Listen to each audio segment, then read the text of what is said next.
Namaskar friends. As you know, Union Cabinet met today to brief you on important decisions of the Cabinet. We have amidst us the Honorable Minister of Information and Broadcasting, Youth Affairs and Sports, Sri Anurag Singh Thakur ji, and Honorable Minister of State for Information and Broadcasting, Fisheries, Animal Husbandry, Dairying, Dr. L. Murugan ji. I extend my warm welcome to both Union Cabinet Minister and MOS.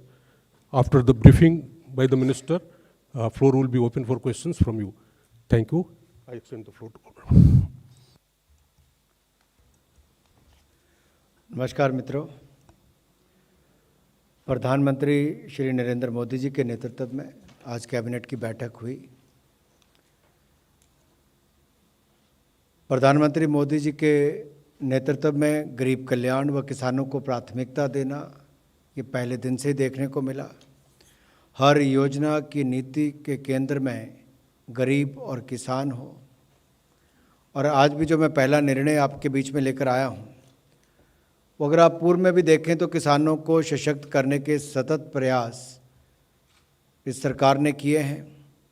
चाहे वो MSP में बार बार वृद्धि करने की बात हो, खरीद को दुगनी करने की बात हो, सिंचाई योजनाओं का विस्तार हो, प्रधानमंत्री फसल बीमा योजना में रिकॉर्ड जो फसल के जो क्लेम है वो मिलने की बात हो, या फिर पीएम किसान सम्मान निधि लगभग 12 करोड़ किसानों के खाते में 6,000 रुपये प्रति वर्ष डालने की बात हो। इसी तरह से ही एक सेंट्रल स्कीम जो है हमारी सेंट्रल सेक्टर की, वो मॉडिफाइड इंटरेस्ट सबवेंशन स्कीम है, जहां पर अगर आप देखें तो शॉर्ट टर्म एग्रीकल्चर लोन जो किसानों को मिलता है किसान क्रेडिट कार्ड पर, इस पर 3 लाख रुपए का लोन किसान को मिलता है। 7% इंटरेस्ट देना पड़ता है जो बाकी ब्याज दर से कम होता है। अगर किसान सही समय पर इसका भुगतान करता है तो उसको 3% की इंटरेस्ट सबवेंशन मिलती है, तो किसान को मात्र 4% ही ब्याज देना पड़ता है। अब ये देते कौन हैं? शेड्यूल कमर्शियल बैंक्स भी देते हैं, आपके आरआरबीज भी देती हैं, रीजनल रूरल बैंक्स, और पैक्स भी देते हैं जो हमारी क्रेडिट सोसाइटीज़ हैं, और कमर्शियल बैंक्स तो देते ही हैं, स्मॉल फाइनेंशियल बैंक भी देते हैं। मई 2020 में क्योंकि ब्याज दरें कम थी तो इसलिए लगा कि बैंकों को जो सरकार की ओर से 2% इंटरेस्ट सबवेंशन मिलती है, उसको सहायता मिलती है 2% ब्याज की, वो ना देनी पड़े, क्योंकि उस समय ब्याज की दरें कम थी लगातार। तो 2 साल के लगभग ये बंद रहा। लेकिन जून जुलाई महीने में अगर आप देखेंगे तो दो तीन बार लगातार आरबीआई ने रेपो रेट में बढ़ोतरी की, एक बार 40 पॉइंट की, फिर 50 पॉइंट्स की। तो इसका प्रभाव किसानों को ज़्यादा ब्याज देने पर ना करना पड़े, या फिर बैंक जो किसानों को 7% पर ब्याज दर पर पैसा देते हैं उन पर बोझ ना पड़े, तो भारत सरकार ने निर्णय लिया है कि 1.5% इंटरेस्ट सबवेंशन अपनी ओर से देगी, और 34,856 करोड़ रुपया इसके लिए हम उपलब्ध करवाएंगे। तो सन 2022-23 जो वित्तीय वर्ष हमारा 2022-23 से हमारे 24-25 तक इसको उपलब्ध करवाया जाएगा, और किसानों को पहले की तरह ही किसान क्रेडिट कार्ड पर 3 लाख रुपए का लोन मिलेगा, 7% ब्याज पर ही मिलेगा, 3% की सबवेंशन किसानों को मिलेगी जो टाइम पर पेमेंट करते हैं, और बैंकों पर इसका दुष्प्रभाव न पड़े उसके लिए 1.5% इंटरेस्ट की सहायता हम लोग अपनी तरफ से करने जा रहे हैं। यही नहीं, इसके अलावा भी अगर आप पहले भी देखें तो केवल किसानों को ही लोन मिलता था, क्रॉप लोन। इसको मछुआरों और पशुपालकों को भी देने का काम नरेंद्र मोदी जी की सरकार ने किया, इसी सरकार ने किया, और ये जो लाभ है अब आगे भी उनको ऐसे ही जारी होता रहेगा, इसमें कोई कमी नहीं आएगी। जो दूसरा निर्णय है, कोविड के समय सबसे बड़ी जिम्मेदारी थी कि कोई भूखा न रहे, तो जहां एक और 80 करोड़ गरीबों को 28 महीने तक 5 किलो अनाज देने का काम हर महीने मोदी सरकार ने किया। तो भारत सरकार ने ये प्रयास, इसके साथ साथ जो प्रधानमंत्री आत्मनिर्भर पैकेज था उसमें अपना पेट भरने के लिए काम करने के लिए, चाहे छोटे उद्योग हों जो बाकियों को रोजगार भी देते हैं या बड़े हों, उनके लिए emergency credit line guarantee scheme लेकर आए। शुरुआत इसकी 3 लाख करोड़ से की थी, जिसमें एडिशनल वर्किंग कैपिटल सूक्ष्म लघु उद्योग को मिलता है और उनको कोई जमीन, घर, जायदाद गिरवी नहीं रखनी पड़ी। और इससे पहले हमने उनको मॉरेटोरियम पीरियड भी दिया, आपको याद होगा कि ताकि उनको ब्याज ना देना पड़े, किस्त वापस ना करनी पड़े, तो 6 महीने का मॉरेटोरियम पीरियड भी दिया था। इसके अलावा इनकम टैक्स रिफंड जो कभी 1 साल 1.5 साल बाद आता था, उसको 1 महीने के अंदर करने की शुरुआत की। टीडीएस में कटौती उस समय की थी। लेकिन जब मैं ECLGS की बात करता हूँ तो 3 लाख करोड़ से शुरू किया था, बढ़ते बढ़ते इसको 4.5 लाख करोड़ तक हम ले गए। इसको बाकी कुछ सेक्टर्स में हमने उस समय जोड़ दिया था। आपका ट्रैवल, टूरिज्म, ये सेक्टर को बड़ा लेट जोड़ा, लेकिन उससे पहले health care, civil aviation, hospitality, इन सेक्टर्स को जोड़ा गया और बढ़ते बढ़ते 4.5 लाख करोड़ तक हम इसको ले गए। आज के समय भी देखा जाए तो 1 करोड़ 19 लाख 1 करोड़ 19 लाख कारोबारियों को इसका लाभ मिला है। 3 लाख 66 हज़ार करोड़ रुपए के इनको अब तक ऋण दिए जा चुके हैं, जो कि बगैर किसी कोलेट्रल के, बगैर किसी गारंटी के है, ना कोई घर, जमीन, जायदाद गिरवी रखनी पड़ी। लेकिन आज भी अगर आप देखें तो सबसे बड़ा प्रभाव किसी सेक्टर के ऊपर दिखता है तो ट्रैवल, टूरिज्म, हॉस्पिटैलिटी पर दिखता है। और भारत सरकार ने मोदी जी के नेतृत्व में निर्णय लिया है कि 50,000 करोड़ रुपए हम इसमें और वृद्धि करेंगे। ECLGS स्कीम को हम 4.5 लाख करोड़ से बढ़ाकर 5 लाख करोड़ कर देंगे और ये 50,000 crore specific travel, tourism, hospitality sector के लिए रहेगा, जो एक बड़ा रोजगार देने का सेक्टर है। चाहे जम्मू कश्मीर, हिमाचल प्रदेश, उत्तराखंड हो या दक्षिण में केरल हो, पश्चिम में हमारे गुजरात से लेकर नॉर्थ ईस्ट तक हो, बहुत सारे राज्यों में करोड़ों लोगों को कुल मिलाकर रोजगार के अवसर ट्रैवल, टूरिज्म, हॉस्पिटैलिटी से मिलते हैं। तो 50,000 करोड़ रुपया केवल और केवल ECLGS में इन सेक्टर्स के लिए रखा जाएगा। और इसके लिए जो एडिशनल हमें अपनी ओर से गारंटी कवर देना पड़ेगा, वो exclusive additional guarantee cover Bharat सरकार देगी लगभग 7,500 करोड़ रुपए का, ताकि 50,000 करोड़ रुपया ट्रैवल, ट्रांसपोर्ट सेक्टर को मिल पाए।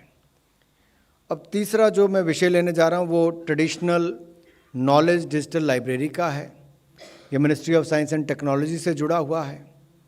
समय समय पर भारतवर्ष के परंपरागत और प्रचलित नॉलेज पर आधारित पेटेंट्स प्राप्त किए जाने के प्रयास किए जाते हैं। और आपको याद होगा अटल जी की सरकार ने उस समय 2001 में इन पेटेंट्स प्राप्त करने के प्रयासों को रोकथाम के लिए 2001 में ट्रेडिशनल नॉलेज डिजिटल लाइब्रेरी की स्थापना की गई थी। और इस लाइब्रेरी में इंडियन सिस्टम्स ऑफ मेडिसिन से संबंधित लगभग 4,24,000 फॉर्मुलेशन एवं प्रैक्टिसेस को संकलित किया गया था। लेकिन इसकी जो एक्सेस था वो उस समय जो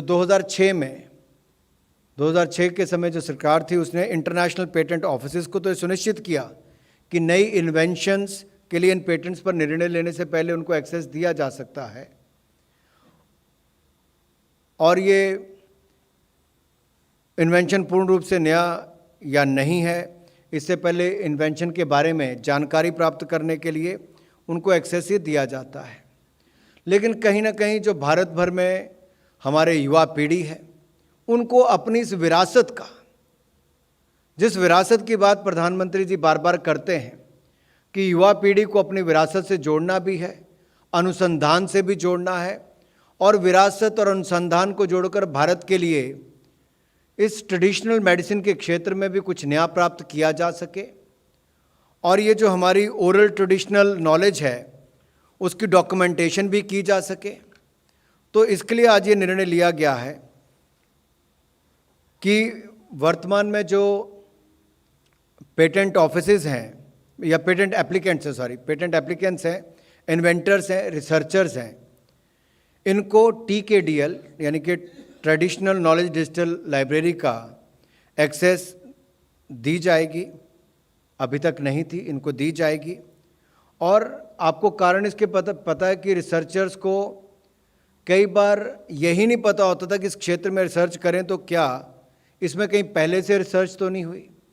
तो इस निर्णय के कारण उनका काफ़ी समय कम भी लगेगा और उनका खर्चा भी और उनके संसाधन भी इस पर कम खर्च होंगे।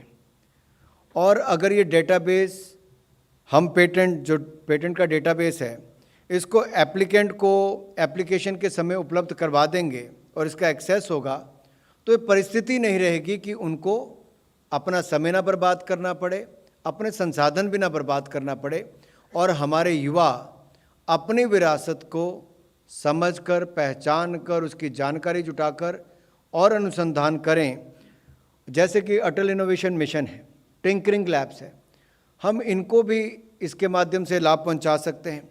ये एक इंटीग्रेटेड अप्रोच है जिसके माध्यम से हम जो हमें विरासत में मिला उसको आज की युवा पीढ़ी के माध्यम से, अनुसंधान के माध्यम से आने वाली पीढ़ियों को भी बहुत कुछ दे सकते हैं। So national intellectual property rights policy 2016 के अंतर्गत ये अपेक्षित है कि TKDL का विस्तार हो, R&D इंस्टीट्यूशंस को यानी कि रिसर्च एंड डेवलपमेंट इंस्टीट्यूशंस को इसका एक्सेस दिया जा सके और ओरल ट्रेडिशनल नॉलेज की डॉक्यूमेंटेशन की जाए, और किसी भी पेटेंट के लिए एप्लीकेशन के समय अनिवार्य सर्च डॉक्यूमेंटेशन में TKDL को भी शामिल किया जाए। सो आज ये निर्णय लिया गया है कि TKDL का एक्सेस सभी यूज़र्स को उपलब्ध करवाया जाएगा, लेकिन सबसे पहले भारत के रहने वाले जो हमारे भारतीय यूज़र्स हैं उनको करवाया जाएगा, और बाद में भविष्य में इसको इंटरनेशनल यूज़र्स को भी एक्सेस उपलब्ध करवाया जाएगा। तो बेसिकली अभी तक जो patent offices, international patent offices है, उनको उपलब्ध करवाया जाता था, लेकिन अब से इसको जो हमारे रिसर्चर्स हैं उनको एप्लीकेशन के समय भी इसका एक्सेस दिया जाएगा ताकि उनको लाभ मिल सके। इसके लिए यूज़र्स एग्रीमेंट भी किया जाएगा क्योंकि ये भी बहुत आवश्यक है, और यूज़र्स को एक्सेस दिए जाने के लिए कतिपय सेफगार्ड्स भी सुनिश्चित किए जाएंगे। पेटेंट ऑफिसेस को मिलने वाला निःशुल्क एक्सेस जारी रहेगा क्योंकि उनको जानकारी जाननी ही होती है, परंतु यूज़र्स को इसका एक्सेस पेड सब्सक्रिप्शन के आधार पर ही दिया जाएगा।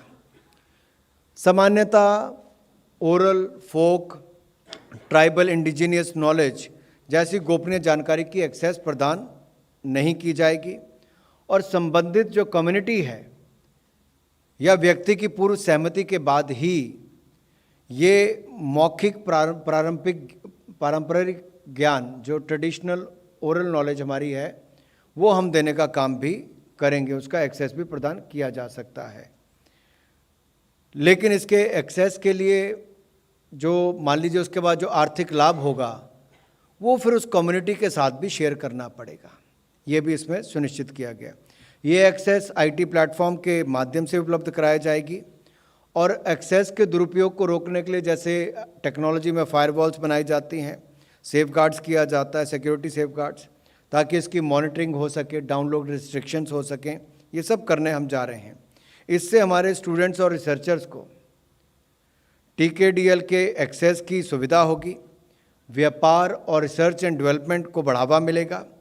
इससे स्पेसिफिक डिसीज़ जो हैं उनके लिए नई ड्रग्स डेवलप करने में बढ़ावा मिलेगा। मॉडर्न साइंटिफिक एडवांसेस का प्रयोग करते हुए एंशिएंट नो हाउ को भारत की सोसाइटल और स्ट्रैटेजिक ज़रूरतों को पूरा किया जा सकेगा। तो विरासत से भविष्य की ओर भी हम बढ़ेंगे, हमारी युवा पीढ़ी को अनुसंधान में भी इससे लाभ ज़्यादा मिल पाएंगे। ये जो इंटीग्रेटेड अप्रोचेस को हम आगे जारी रखेंगे, और ये जो हमारा परंपरागत खजाना है ये हमने युवा पीढ़ी को उपलब्ध कराने का निर्णय लिया है ताकि उनको जोड़ें भी और उनके अनुसंधान के माध्यम से भविष्य की पीढ़ियों को भी लाभ दे सकें, वर्तमान पीढ़ी को भी लाभ दे सकें। Thank you sir. धन्यवाद। अगर आपको कोई प्रश्न पूछना है तो ऑनरेबल मिनिस्टर आपके प्रश्नों का जवाब देंगे। जी 25 minute. Traditional knowledge base over the years, has it been developed, and is it with the universities or is it with the research institutions? As I said earlier, the Traditional Knowledge Digital Library already have 4,24,000 such formulations and practices which are already available with them. In future also, as I said earlier, oral traditional knowledge that will be formulated as well as documented and will be made available in future, first to the Indians, then to the international users on need basis. Whenever they file any application for any patent or for any research, they will be given the access of the TKDL. Yeah, Mr. Asif. And will also ensure that there is no breach. For that, the security safeguards will be taken, will be put in place. Firewalls will be created. It will be documented. Enough monitoring will be done so that everything is safe. Sir मैं Lakshman CNBC आवाज़ से, जो किसानों के लिए interest subvention scheme में addition किया गया है इसको बढ़ाने का, इससे कुछ अनुमान है कि अभी कितने किसान इससे लाभान्वित हो रहे हैं और क्या नया एडिशन जुड़ सकता है जो डिमांड आया हो, एप्लीकेशन आया हो। दूसरा, जो हमने इमरजेंसी क्रेडिट गारंटी स्कीम का ऐलान किया है 50,000 करोड़ रुपए हॉस्पिटैलिटी एंड रिलेटेड सेक्टर के लिए, तो क्या कोई क्राइटेरिया होगा कितने टर्नओवर वाले कंपनियां इसके लिए एप्लीकेबल होंगी, क्योंकि इसमें तो बड़ी बड़ी कंपनियां भी शामिल होती हैं। पहले सवाल आपका किसानों से जुड़ा है, लेकिन मैं फिर एक बार याद करवाना चाहता हूँ, ये मोदी जी की सरकार में भारत सरकार ने किसानों के साथ साथ मछुआरों और पशुपालकों को भी किसान क्रेडिट कार्ड पर 3 लाख रुपए की ऋण की सुविधा उपलब्ध करवाई है। ये भारत सरकार में मोदी जी के नेतृत्व में किया है और 7% पर मिलता है, लेकिन समय पर देकर 3% इंटरेस्ट सबवेंशन मिलती है और 4% ही रह जाता है। अब आपने इसमें आगे पूछा कि कितने लोगों ने इसका लाभ लिया। ये हर किसान के लिए उपलब्ध है जो जिसके पास किसान क्रेडिट कार्ड है और पीएम किसान से जुड़ा हुआ है, इसको उसका लाभ मिलता है। इसका पूरा आंकड़ा भी आपको दे देंगे कितने करोड़ किसानों ने इसका लाभ उठाया है। आज इसकी ज़रूरत इसलिए पड़ी क्योंकि मई 2020 में जो बैंकों को 2% इंटरेस्ट की सहायता भारत सरकार करती थी, वो उस समय बंद कर दी थी क्योंकि ब्याज दरें कम आ गई थी। तो बैंक अपने बलबूते पर भी 7% इंटरेस्ट रेट पर किसानों को कर्जा दे सकता था। क्योंकि हाल ही के पिछले 2 महीनों में आरबीआई ने रेपो रेट बढ़ाया 3 बार, 40 पॉइंट, 50 पॉइंट, 50 पॉइंट, उसके कारण ये ज़रूरत महसूस हुई कि बैंकों को इसका नुकसान ना हो, तो भारत सरकार 34,856 करोड़ रुपए की मदद अपनी ओर से करेगी ताकि किसानों को ज़्यादा ब्याज ना देना पड़े और किसानों को लोन देने वाले बैंक उनको भी कोई नुकसान ना हो। इसके लिए 34,856 करोड़ रुपए का हम लाभ दे रहे हैं। अब तक कुल मिलाकर 3.13 करोड़ किसान क्रेडिट कार्ड जारी किए गए हैं और इसका टारगेट था हमारा 2 करोड़ 50 लाख। जो इसमें से इनको पैसा मिला है वो भी मैं आपको बता ही देता हूँ।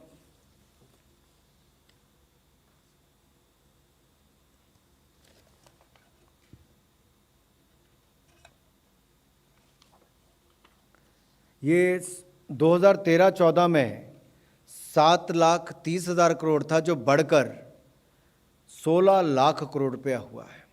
तो आप कल्पना कीजिए, जहां मछुआरे और पशुपालक जोड़े उसका लाभ भी मिला और किसानों को बाकी लाभ भी मिला है। और 2.5 करोड़ किसानों का हमने टारगेट रखा था, 3 करोड़ 36 लाख किसानों को इसका लाभ मिला। और यही नहीं, जैसे मैंने पहले कहा, किसानों के लिए तो हमने जो दुनिया भर में खाद के दाम बढ़ गए, लेकिन भारत सरकार ने यहाँ पर पिछले साल, अगर ये वित्तीय वर्ष अगर आप देखेंगे तो पिछले साल अगर 1.5 लाख करोड़ रुपया खाद की सब्सिडी थी, तो हमने इस साल बढ़ाकर लगभग 2 लाख करोड़ से ऊपर चली जाएगी। लेकिन किसान के ऊपर हमने बढ़ती हुई खाद के दामों का बोझ नहीं पड़ने दिया, भारत सरकार ने ही वहन किया है। इसी तरह से ही इंटरेस्ट सबवेंशन भी जारी रहेगी और लोन भी जारी रहेंगे।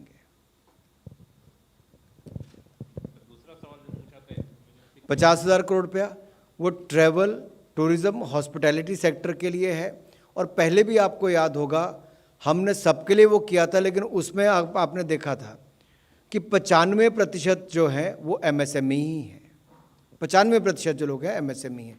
तो इसमें भी ज़्यादातर लाभ छोटे ट्रैवल, टूरिज़्म और हॉस्पिटैलिटी को, और बहुत बड़ा वर्ग है जिनको एक्चुअली वर्किंग कैपिटल की आवश्यकता है। उस समय भी 20% additional working capital emergency credit line guarantee schemes के माध्यम से भारत सरकार ने की थी। अब भी इसमें 50,000 करोड़ रुपया केवल और केवल ट्रैवल, टूरिज़्म और हॉस्पिटैलिटी के लिए किया जा रहा है। छोटे बड़े दोनों आएंगे, लेकिन ज़्यादातर लाभ पहले की तरह इसमें भी छोटे लोगों को, छोटे व्यापारी कारोबारियों को मिलेगा।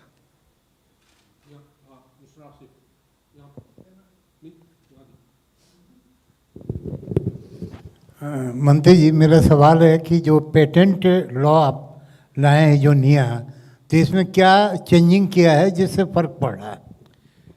ये बहुत अच्छा सवाल पूछा आपने। एक्चुअली मैं उसको थोड़ा और आसान तरीके से बता दूं।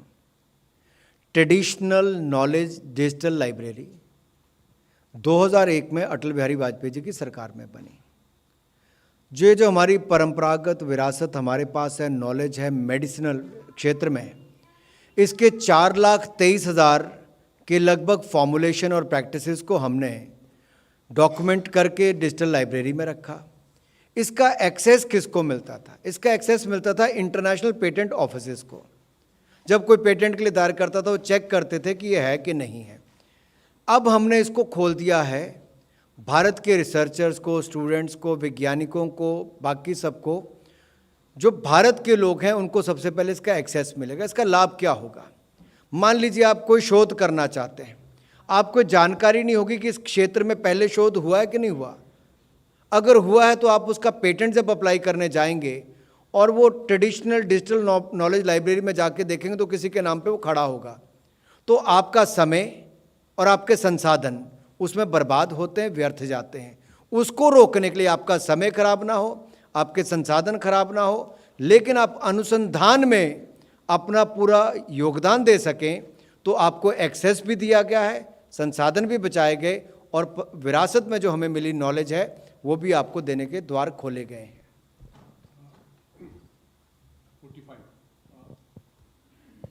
I hope I made it clear. तो इसमें समय भी बचेगा, संसाधन भी बचेंगे, अनुसंधान भी होगा, और विरासत अनुसंधान को जोड़ के युवा पीढ़ी को ट्रेडिशनल नॉलेज देकर हम भविष्य में मेडिकल यूज़ के लिए, बहुत सारी ऐसी बीमारियां हैं उसके लिए बहुत कुछ यहाँ से खड़ा कर सकते हैं। और अटल टिंकरिंग लैब हो, अटल इनोवेशन मिशन हो, ऐसी जगह पर भी छोटे से लेकर बड़े तक, रिसर्चर से लेकर इंडस्ट्री तक, सबको इसका लाभ बहुत बड़ी तादाद में मिलने वाला है। और देखिए, हमने आपदा के समय भी देखा, बात छोटी थी। लोग उस समय, कईयों ने प्रश्न उठाया था कि मोदी जी ने ताली और थाली बजवा दी, लेकिन देश एकजुट हुआ था। लोगों ने प्रश्न उठाया कि मोदी जी ने तिरंगा झंडा हिलाने के बाद, देखिए पूरे देश में माहौल क्या। यहाँ पे भी यही है कि ये आपका है, विरासत है आपकी, आपको देना है, इसको आगे बढ़ाना है। ट्रेडिशनल नॉलेज के माध्यम से जो काढ़ा उस समय था, यहाँ पे कई चीज़ें और निकल कर बाहर आएंगी। योग जैसे दुनिया भर में प्रचलित हुआ, यहाँ से बहुत कुछ जाएगा। सर, आज की जो घोषणा है केसीसी से संबंधित, इसका मतलब ये है कि 1.5% जो इंटरेस्ट सबवेंशन है वो बैंक को मिलेगा। 3% का जो इंटरेस्ट सबवेंशन है पहले जो किसानों को मिलता रहा था वो कंटिन्यू है, मतलब वो पहले भी मिल रहा था। जो बदलाव हुआ है वो ये कि बैंकों को इसका फ़ायदा होगा। आपने बिल्कुल ठीक कहा। अगर बैंक को 1.5% हम नहीं सहायता करेंगे तो बैंक को घाटा होगा। इसीलिए 34,856 करोड़ रुपये हम बैंकों को देंगे, ताकि किसान को मिलने वाले लाखों करोड़ रुपए में कोई कमी ना आए, बैंक वहाँ पर संकोच ना करें। किसान की पाइपलाइन जो ऋण लेने की है उसमें रुकावट कहीं ना आए, क्योंकि बैंक को अगर ब्याज कहीं पर ज़्यादा देकर पैसा मिलता होगा तो शायद कहीं गड़बड़ ना करे। तो इसलिए बैंक की भी सहायता की गई, और सीधे तौर पर नहीं, अप्रत्यक्ष तौर पर इस पर किसान की मदद की गई है। So, sir, I would like to thank you. कोई नहीं, बहुत धन्यवाद। धन्यवाद सर, आप दोनों का, आप हमारे बीच आए। आप सभी का भी धन्यवाद आज की कैबिनेट ब्रीफिंग में शामिल होने के लिए। जी, थैंक यू।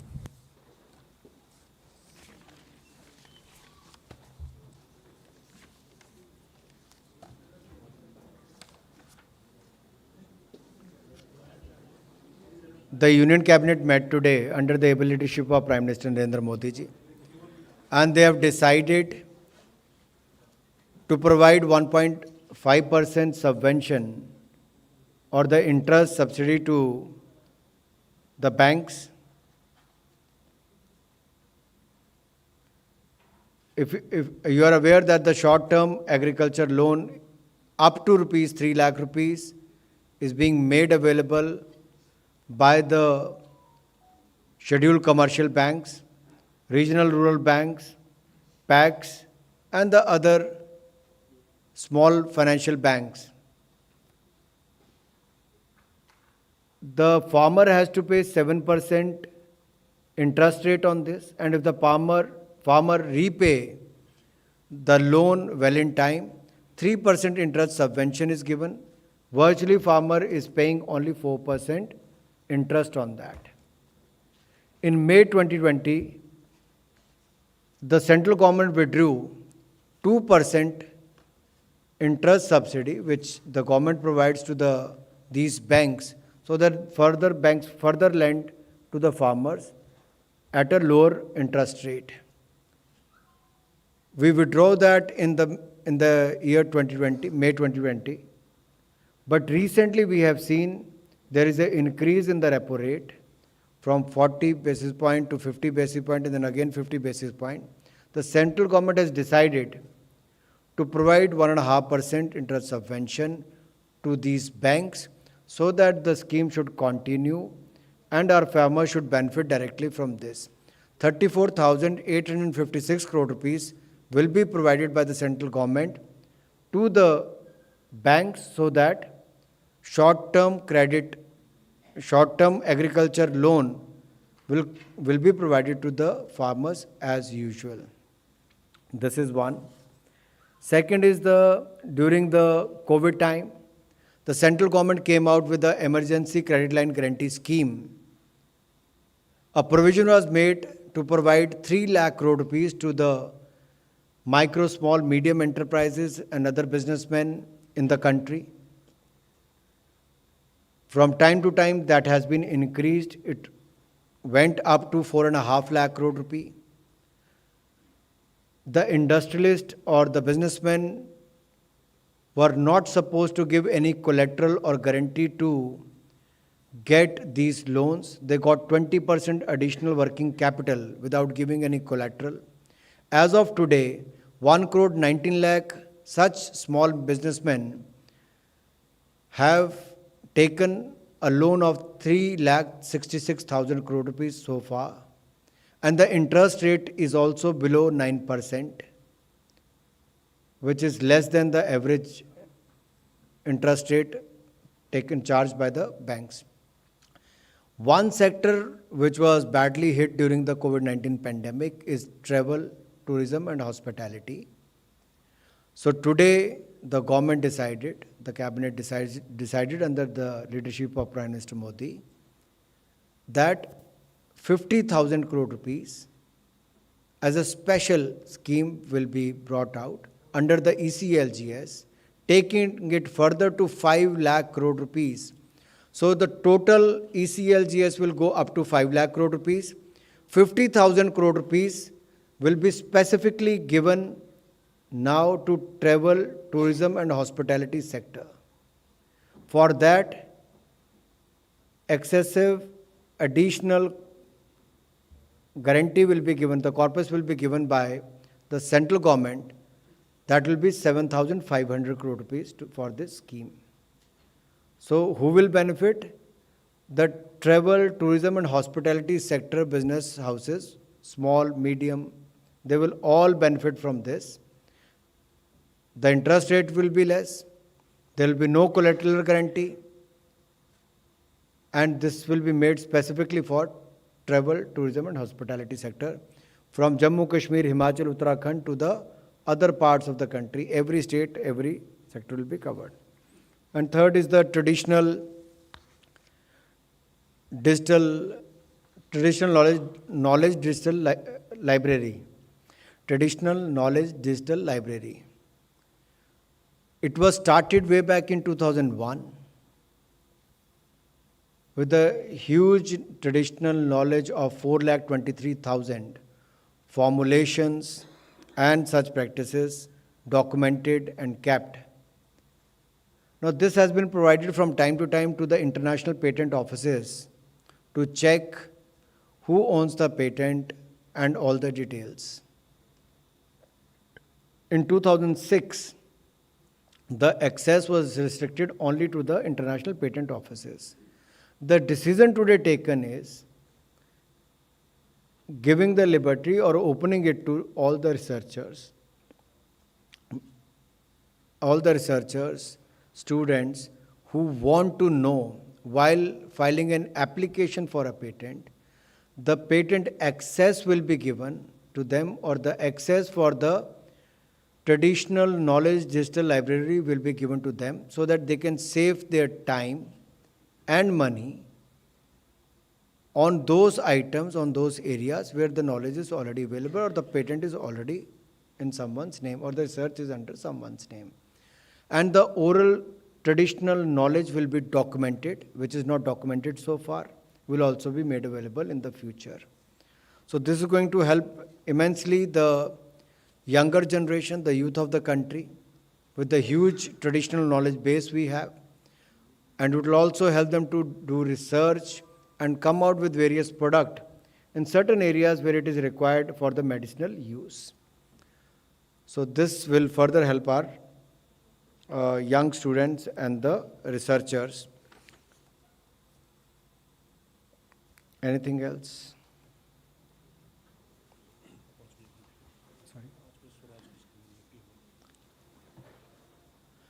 आज 5 बजे बाल योगी ऑडिटोरियम पार्लियामेंट में दूरदर्शन के द्वारा निर्मित एक धारावाहिक स्वराज, उसकी प्रस्तुति भी होगी, उसको दिखाया भी जाएगा, स्पेशल स्क्रीनिंग होगी, जिसमें भारत सरकार के सभी मंत्री, सेक्रेटरी, एडिशनल सेक्रेटरी लेवल के अधिकारी और तो और विशेष तौर पर प्रधानमंत्री जी इस कार्यक्रम में उपस्थित होंगे। ये भारत के गौरवशाली इतिहास को लेकर 75 ऐसी एपिसोड्स दूरदर्शन ने बनाई हैं। उनकी 2 एपिसोड्स यहाँ पर दिखाने का अवसर मिलेगा, और केवल 75 एपिसोड ही नहीं, इनको अलग अलग भाषाओं में भी दिखाया जाएगा भविष्य में। हर रविवार को रात को 9 बजे नई एपिसोड दिखाई जाएगी, और हर शनिवार को रात को 9 बजे जो पहले की टेलीकास्ट है उसको रिपीट टेलीकास्ट वहाँ पे किया जाएगा। ये अपने आप में भारत के गौरवशाली इतिहास को दिखाएगा, और ये भी बताएगा कि जिन अनसंग हीरोज़ के बारे में माननीय प्रधानमंत्री जी बार बार उल्लेख करते हैं कि हमारा इतिहास बहुत पुराना भी है, गौरवशाली भी, बहुत सारे लोगों का योगदान भी है, उनके बारे में, कुछ लोगों के बारे में 75 एपिसोड्स में जानकारी दी जाएंगी। तो इसकी जानकारी भी मुझे आप सबको देनी थी। बहुत बहुत धन्यवाद।